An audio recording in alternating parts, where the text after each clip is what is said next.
Imagine living in a country where the leader isn't elected, doesn't have term limits, and inherits power simply because of their family name. For most of human history, that was completely normal. Kings, queens, emperors, and monarchs ruled vast empires across the world. Even today, countries like the United Kingdom, Saudi Arabia, and Japan still have monarchs in some form. So, why doesn't the United States have a king? The answer begins more than 250 years ago. In the 1700s, the land that would become the United States was made up of 13 British colonies along the eastern coast of North America. These colonies were controlled by Great Britain and ultimately answered to King George III.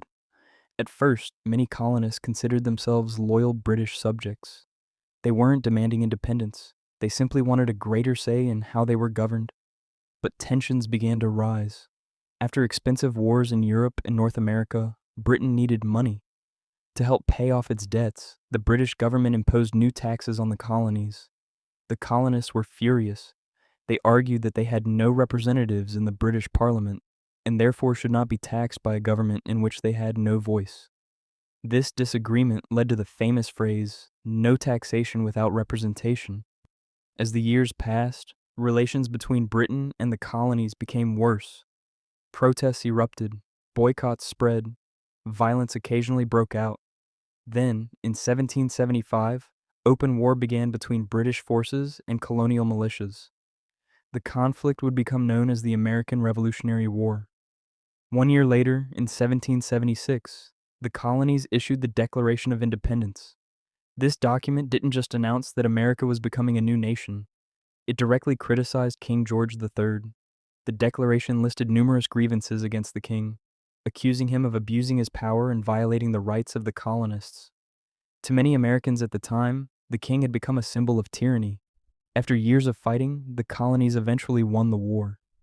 Now they faced an enormous challenge. What kind of government should replace the monarchy they had just fought against? The founders knew one thing for certain. They did not want another king. Many believed that concentrating too much power in a single person was dangerous. Instead, they wanted a government where power would be limited and divided.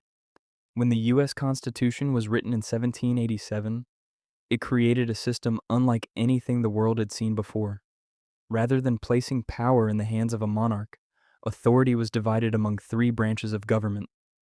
The legislative branch would create laws, the executive branch would enforce laws, and the judicial branch would interpret laws. Each branch could limit the others. This system became known as checks and balances. Its purpose was simple: to prevent any one person from becoming too powerful. The Constitution also created the office of president. Unlike a king, the president would not inherit power. The president would be elected. The president would serve for a limited period of time, and the president could be removed from office under certain circumstances. This was a radical idea in a world dominated by monarchies. But here's something surprising. Some people actually wanted George Washington to become king. Washington was the commander of the Continental Army and one of the most respected figures in the country. Many Americans admired him so much that they believed he should rule the nation. Washington refused. He understood that accepting a crown would betray the principles of the Revolution. Instead, he stepped down from military command and later served as the nation's first elected president. His decision set a powerful precedent. America would be led by elected officials, not royalty. Over time, this tradition became one of the defining features of the United States. Today, presidents come and go through elections. Power changes hands peacefully, and no family is guaranteed the right to rule simply because of their bloodline. So why doesn't America have a king? Because the nation was born from a revolution against one. The founders believed freedom required limits on power. And more than 2 centuries later, that decision continues to shape the United States today.